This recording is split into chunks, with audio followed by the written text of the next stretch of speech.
Hey everyone, welcome back to our channel where we make tech simple and easy. Today, I'll show you how to open the UEFI firmware settings, or what many of us still call the BIOS, on a Windows 11 PC. This is super useful if you need to enable virtualization, change boot order, or tweak hardware settings. First things first, click on the Start menu and then hit Settings. Or you can just press Windows key plus I to open it up quickly. Next, go to the System tab on the left sidebar, then scroll down and click Recovery.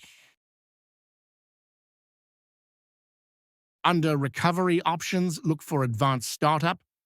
Click the Restart Now button next to it. Click Restart again. Your PC will restart.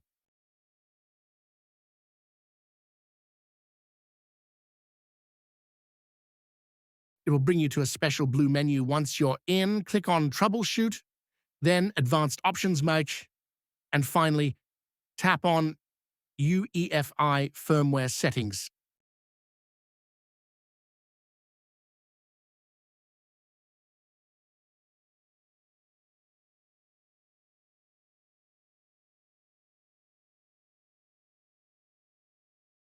On HP, it will bring you to this screen. Press F10 and boom, you're in your PC's UEFI settings.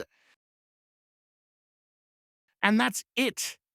You're now inside the BIOS, ready to make changes if needed. Just be careful and don't change settings unless you know what they do. If this helped you out, give us a thumbs up and don't forget to subscribe for more quick tech guides. Drop a comment if you got stuck or have any questions. We've got your back. Thanks for watching, and I'll catch you in the next one.